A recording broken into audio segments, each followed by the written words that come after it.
Shalom. Renungan kali ini berjudul Tahta Pengadilan Kristus oleh Evangelis Lokamanya Prawiro. Perjanjian Baru mengungkapkan 3 pemandangan utama berturut-turut di mana penghakiman kekal akan dilaksanakan. Tahta di mana hakim akan duduk sementara melaksanakan penghakiman. Dalam pemandangan pertama, tahta di mana hakim akan duduk disebut pengadilan tahta Kristus.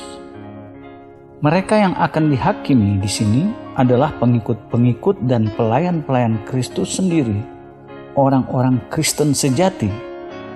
Dalam pemandangan kedua, tahta pengadilan disebut tahta kemuliaan Kristus. Mereka yang dihakimi di sini adalah bangsa-bangsa non-Yahudi yang tersisa di dunia pada akhir masa kesengsaraan besar sebelum berdirinya kerajaan 1000 tahun Kristus di bumi. Dalam pemandangan ketiga, tahta pengadilan disebut tahta pengadilan besar. Mereka yang dihakimi di sini adalah semua sisa orang mati yang akan dibangkitkan pada akhir 1000 tahun. Kita akan mulai dengan mempelajari pemandangan pertama yang diberikan dalam Perjanjian Baru dari 3 pemandangan pengadilan ini yang akan dilaksanakan di hadapan pengadilan tahta Kristus. Seperti sudah kita katakan, mereka yang dihakimi di sini adalah orang-orang Kristen sejati. Bagi beberapa orang mungkin mengherankan bahwa orang-orang Kristen ikut dihakimi. Bahkan lebih lagi mereka yang pertama akan dihakimi. Namun prinsip ini berdasarkan kitab suci. Karena sekarang telah tiba saatnya penghakiman dimulai, dan pada rumah Allah sendiri yang harus pertama-tama dihakimi. Dan jika penghakiman itu dimulai pada kita, bagaimanakah kesudahannya dengan mereka yang tidak percaya pada Injil Allah? Dan jika orang benar hampir-hampir tidak diselamatkan, apakah yang akan terjadi dengan orang fasik dan orang berdosa? 1 Petrus 4 ayat 17-18. Dalam nas ini, Petrus menulis sebagai seorang Kristen bahwa penghakiman harus dimulai dengan kita pada rumah Allah. Jelas bahwa dengan 2 frasa ini, ia mengacu pada orang-orang Kristen.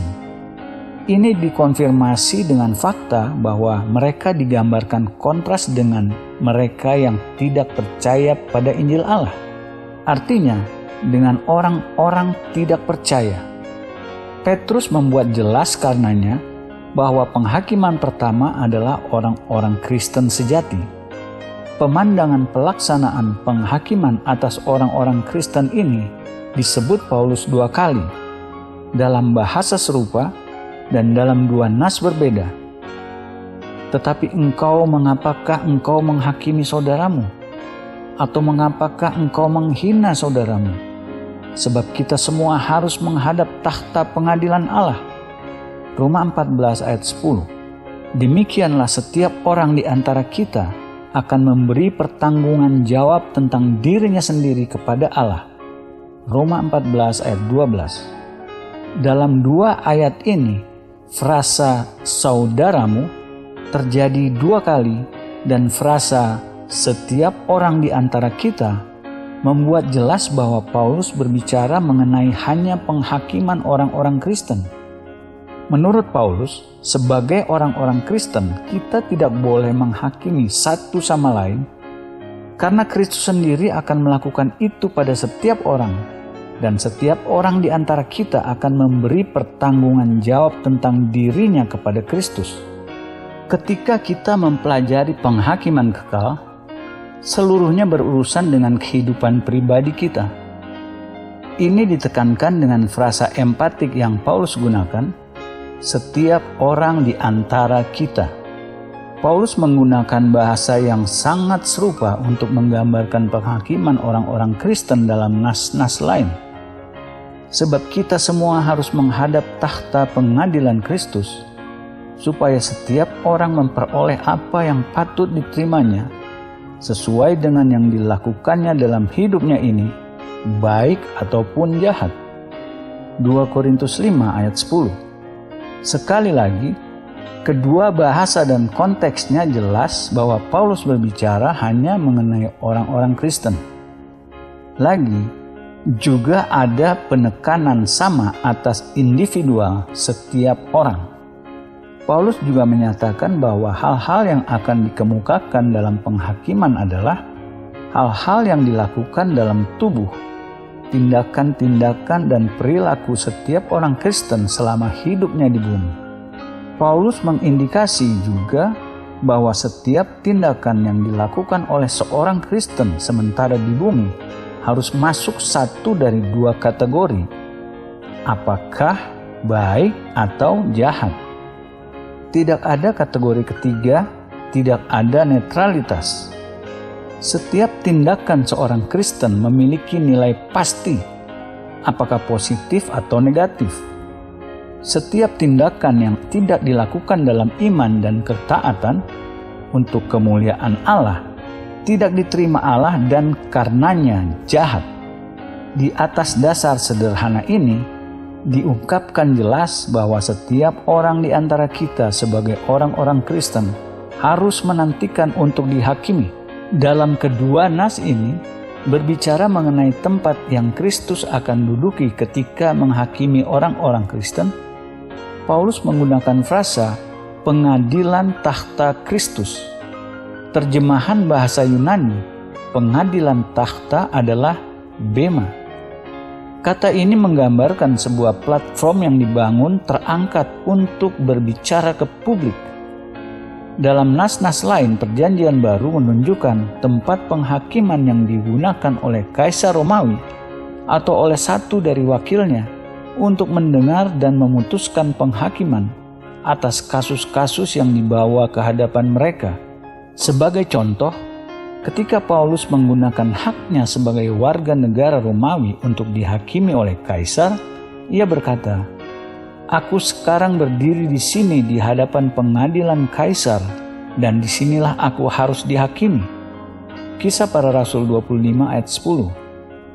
Kata yang Paulus gunakan untuk pengadilan tahta Kaisar adalah bema. Sama dengan yang ia gunakan di tempat lain untuk tempat di mana Kristus akan menghakimi semua orang Kristen. Apa kodrat penghakiman yang akan dilaksanakan atas orang-orang Kristen oleh Kristus di hadapan tahta pengadilannya? Pertama, kita harus nyatakan dengan jelas dan empatikal bahwa penghakiman orang-orang Kristen ini bukan penghakiman penghukuman. Secara vital, ini fakta penting bahwa orang percaya sejati dalam Kristus dibebaskan dari semua ketakutan penghukuman kekal. Ditegaskan dalam berbagai nas Perjanjian Baru. Yesus berkata, "Barang siapa percaya kepadanya, ia tidak akan dihukum. Barang siapa tidak percaya, ia telah berada di bawah hukuman, sebab ia tidak percaya dalam nama Anak Tunggal Allah." Yohanes 3 ayat 18. Di sini ada perbedaan jelas dan tajam. Orang percaya sejati dalam Kristus tidak akan dihukum. Orang tidak percaya telah berada di bawah hukuman berdasarkan ketidakpercayaan padanya.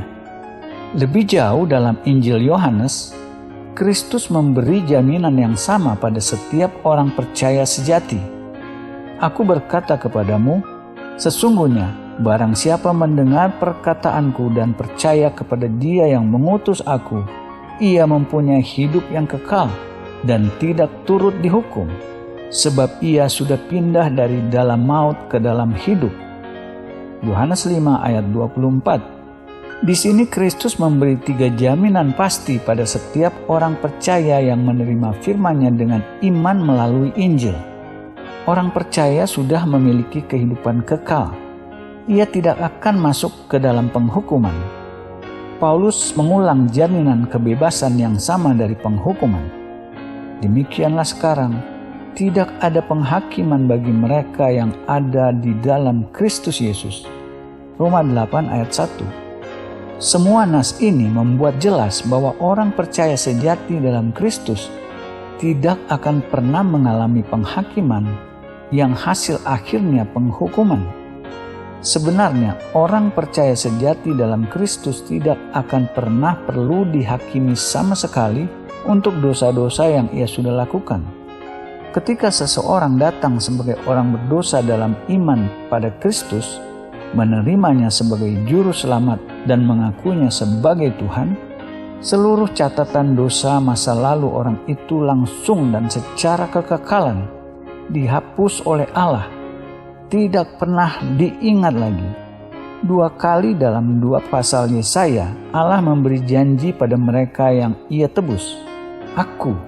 Akulah dia yang menghapus dosa pemberontakanmu oleh karena aku sendiri, dan aku tidak mengingat-ingat dosamu. Yesaya 43 ayat 25. Aku telah menghapus segala dosa pemberontakanmu seperti kabut diterbangkan angin, dan segala dosamu seperti awan yang tertiup. Kembalilah kepadaku, sebab aku telah menebus engkau. Yesaya 44 ayat 22. Dalam kedua nas ini disebut dosa dan pelanggaran. Dosa adalah tindakan yang dilakukan tanpa referensi apapun pada hukum yang diketahui. Pelanggaran, tindakan salah yang dilakukan dalam ketidaktaatan pada hukum yang diketahui. Dosa karenanya diperbandingkan dengan awan, namun pelanggaran dengan awan tebal. Artinya, pelanggaran lebih gelap di antara keduanya. Namun kasih karunia dan kuasa Allah lebih dari cukup menghapus keduanya. Sebelumnya kita menyatakan bahwa ada catatan lengkap yang disimpan di surga dari kehidupan setiap jiwa manusia di bumi. Kita membandingkan kitab di mana catatan ini dibuat. Paralelnya bukan hanya cara di mana catatannya dibuat, tetapi juga cara di mana bisa dihapus. Begitu pula dengan catatan surgawi dari kehidupan orang berdosa. Ketika seorang berdosa datang pertama kali dalam pertobatan dan iman pada Kristus, Allah mengaplikasikan penghapus besar.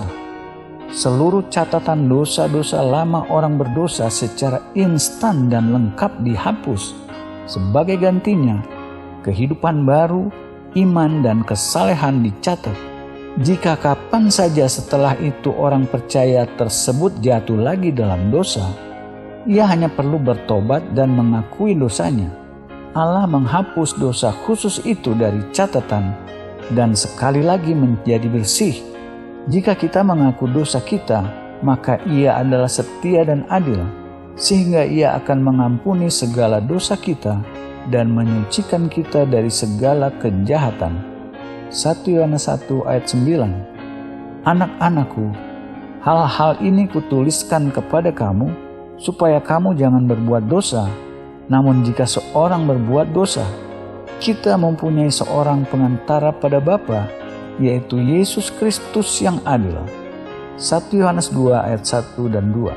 Nas-nas ini mengajarkan bahwa jika seorang percaya dalam Kristus berbuat dosa dan sesudah itu bertobat dan mengakui dosanya, catatan dosanya dihapus dan dirinya disucikan dari semua dosa. Ini kenapa orang percaya sejati dalam Kristus tidak perlu takut penghukuman akhir. Pemeliharaan Allah menyucikan diri orang berdosa dan menghapus catatan dosa-dosanya, yang berarti tidak ada catatan dosa tertinggal di mana penghakiman penghukuman adil bisa didasari. Jika lalu tidak ada kemungkinan penghukuman akhir bagi orang percaya sejati, untuk tujuan apa orang-orang Kristen dihakimi? Jawabannya, penghakiman orang-orang Kristen adalah untuk menilai upah mereka. Orang percaya sejati akan dihakimi bukan dalam hal kebenaran, melainkan dalam hal pelayanan yang mereka lakukan bagi Kristus. Alasan kenapa orang percaya tidak akan dihakimi dalam hal kebenaran sederhana dan logika.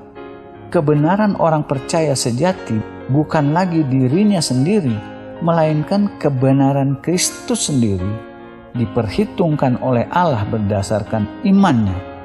Tetapi oleh Dia, kamu berada dalam Kristus Yesus yang oleh Allah telah menjadi hikmat bagi kita. Ia membenarkan dan menguduskan dan menebus kita. 1 Korintus 1 ayat 30. Tak ada selain Kristus sendiri menjadi kebenaran kita. Dia yang tidak mengenal dosa telah dibuatnya menjadi dosa karena kita, supaya dalam Dia kita dibenarkan oleh Allah. 2 Korintus 5 ayat 21. Melalui pertukaran ini kita dibenarkan dalam Kristus oleh Allah.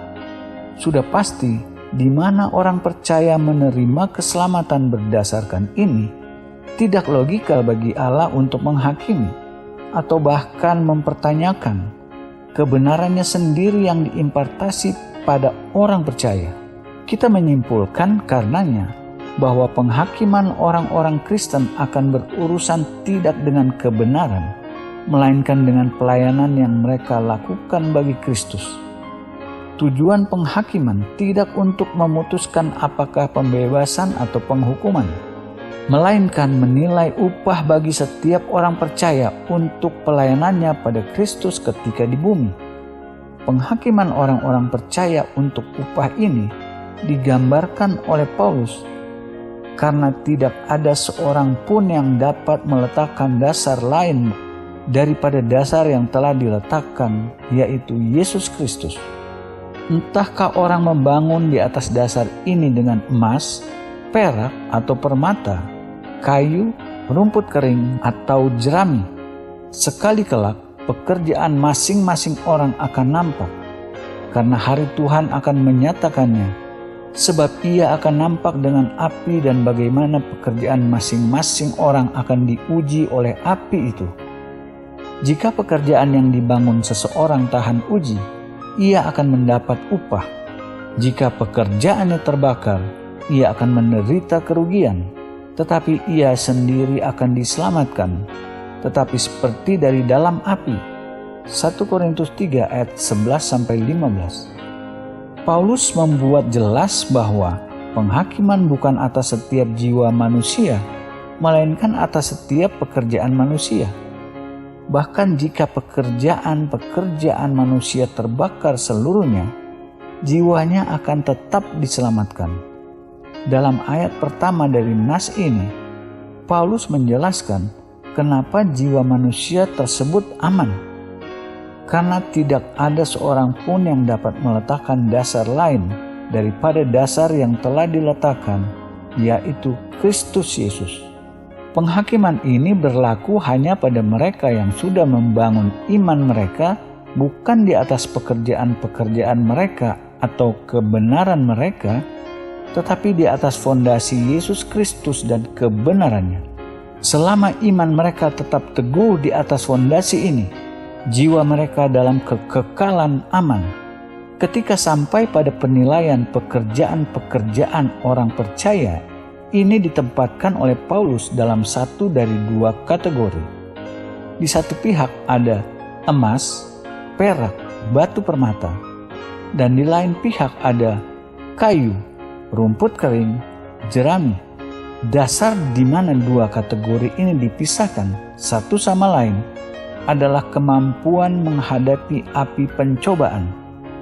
Benda-benda dalam kategori pertama, emas, perak, batu permata, akan bisa melewati api tanpa terbakar.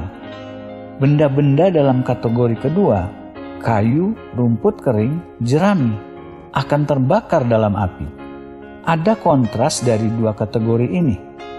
Kualitas tak terbatas lebih penting bagi Allah dibanding kuantitas.